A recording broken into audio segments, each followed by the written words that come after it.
Esse aqui é um jogo brasileiro que parece simples, mas te obriga a pensar muito bem cada movimento.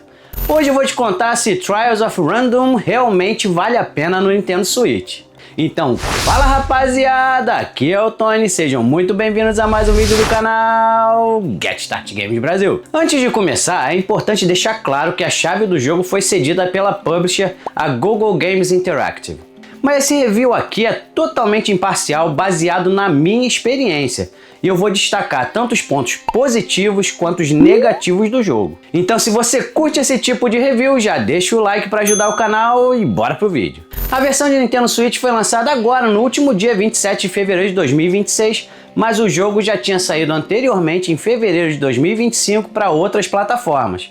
Então não é exatamente um jogo novo, mas eu acabei conhecendo ele só agora. Trials of Random é um jogo de puzzle com foco total em desafio. Aqui você controla o personagem Dave, que foi transformado em uma peça de xadrez após fazer um pacto com Random. Esse é um jogo em que você precisa pensar muito bem antes de agir, porque cada movimento importa. O grande diferencial do jogo é que você tem um número limitado de ações, movimentos para a esquerda, direita e pulos. Ou seja, não dá para simplesmente sair andando e improvisando. Você precisa planejar exatamente o que vai fazer antes de executar. E é aí que entra o desafio. Você vai morrer bastante até entender o que precisa ser feito em cada fase. E isso não é algo negativo, muito pelo contrário.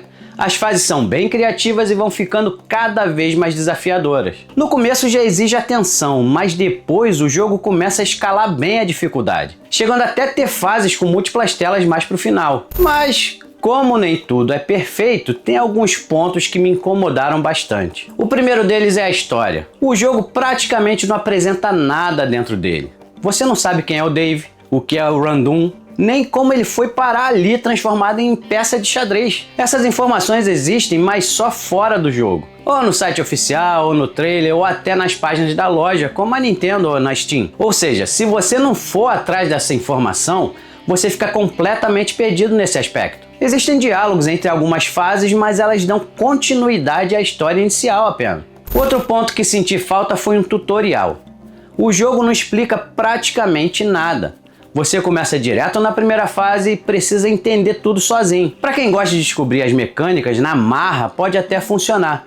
Mas um tutorial básico no começo ajudaria bastante. Até porque nem todo mundo está acostumado com esse tipo de jogo. E o último ponto negativo é um problema técnico que eu encontrei e que começou a me irritar um pouco. Jogando no Nintendo Switch 2, o jogo acabou congelando algumas vezes depois de um tempo de gameplay, me obrigando a fechar e abrir o jogo novamente. A parte boa é que o jogo salva automaticamente ao final de cada fase, então você não perde progresso. Mas isso acaba quebrando completamente o raciocínio que você já estava tendo naquela fase. E isso é um pouco frustrante. Mas como eu disse, isso aconteceu no Switch 2. Então eu não sei dizer se isso acontece no Switch 1 ou em outras plataformas. Bom, mas no geral, Trials of Random é um jogo bem sólido e muito bom dentro da proposta dele.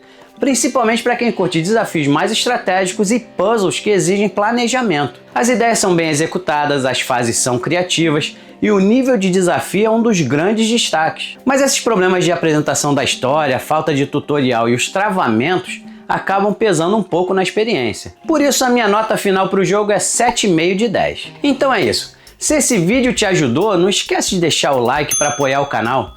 E se inscreve também para não perder as próximas análises. Então, muito obrigado por assistir até o final. Fiquem com Deus e nos vemos no próximo vídeo. Fui!